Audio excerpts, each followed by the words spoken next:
EDSA! Kantahang pang-EDSA, sayawang pang-EDSA, EDSA! Tunugang pang-EDSA, EDSA! Kung nandyan ka, tutok na! Kasama mong natatrap. Jego! Bandido! Go Jego! Go Jego! Go Jego! EDSA!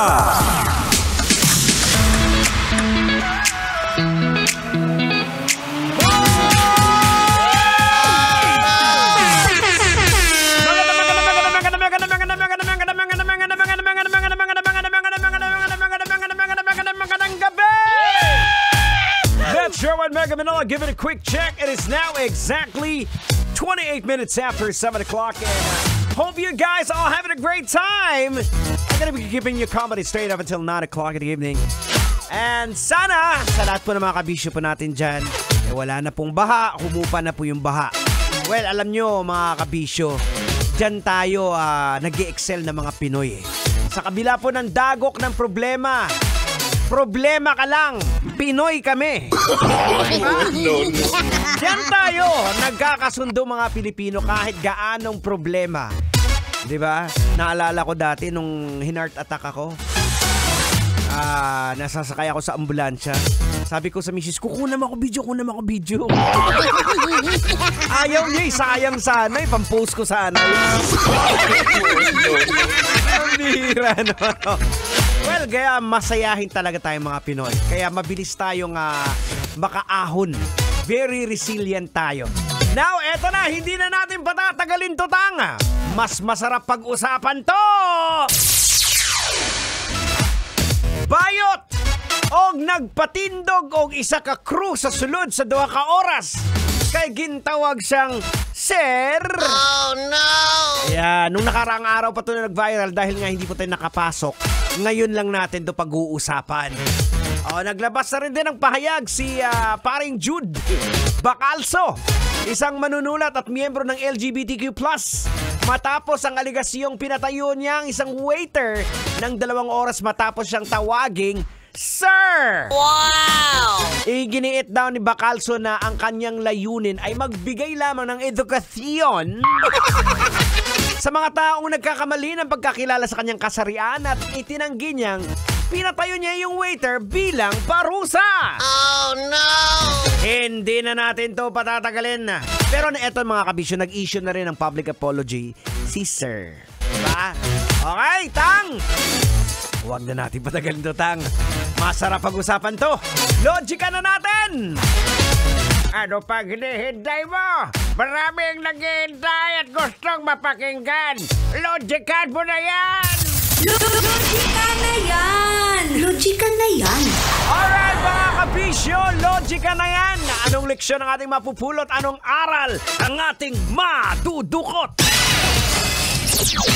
Boards, alam ko nung isang araw mo pa to inaabangan kung paano natin lologikan yung issue na to. Kailangan pa bang i-memorize yan?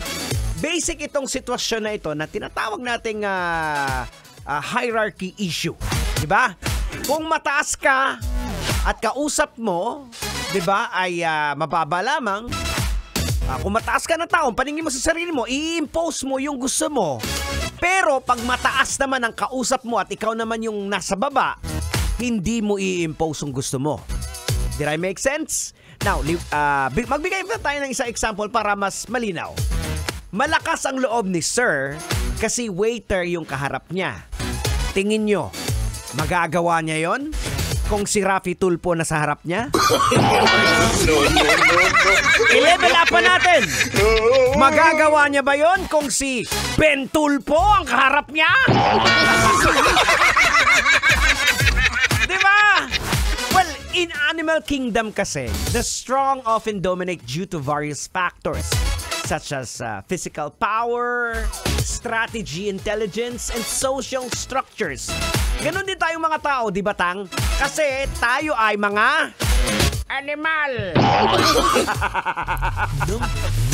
Teka lang, baka na biglang, ay, dutay ko, ano na naman pinagpipindot mo dyan? Bihira. Diba? So, mga kabisyo, ang nangyari pong iyon, makinig ng mabuti, ang nangyari pong iyon ay masasabi nating Nakakalungkot po mga kabisyo. Na logican po natin. Bakit ginawa yun ni Sir? Ang sitwasyon po kung saan pinatayo ng homosexual na customer ang waiter matapos siyang tawaging Sir ay maaring dahil sa paggalang sa kanyang gender identity at pagpapakita ng kahalagahan ng tamang pagtawag.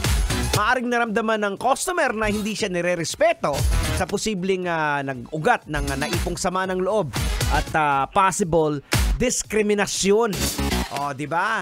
Ang emosyon na tumugon po ay maaring dulot po ng nakaraang mga experience ni Sir. Di ba? Na hindi siya makilala.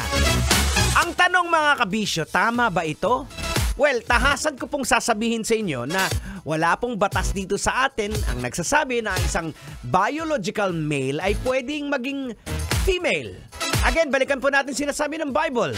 Dalawa lang pong nilalang ng Diyos in Genesis chapter 1 verse 27. So God created mankind in His own image.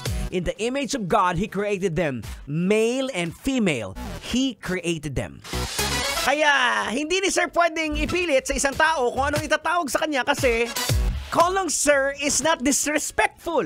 In fact, mga kabisyo, kung titingnan po natin ang etymology ng word na Sir, it rooted in the old French word na sire, di ba? Which was a little of a title po siya ng respect na ginagamit to a person of high rank or authority. So yung ginagawa ng ni Sir ng homosexual na customer is ano tang? Basic kartihan! Ay, naku mga kabisyo. Well, alam nyo, lagi po nating pairalin yung love palagi. Yung pagmamahal. And we could never get wrong or go wrong. So always use love. When you rebuke someone, use love. Gamitan po natin ang pagmamahal para mas mabilis po na maintindihan. Okay? Alright mga kabisyo, let's slow things down a bit right now. Now here's a song, one of my personal favorite songs, from Spandau Ballet, with True. Right here, Metro's number 1, 90.7 Love Radio. Kailangan pa bang i-memorize yan? Basic, good evening. Kailangan pa bang i-memorize yan? Love Radio Basic!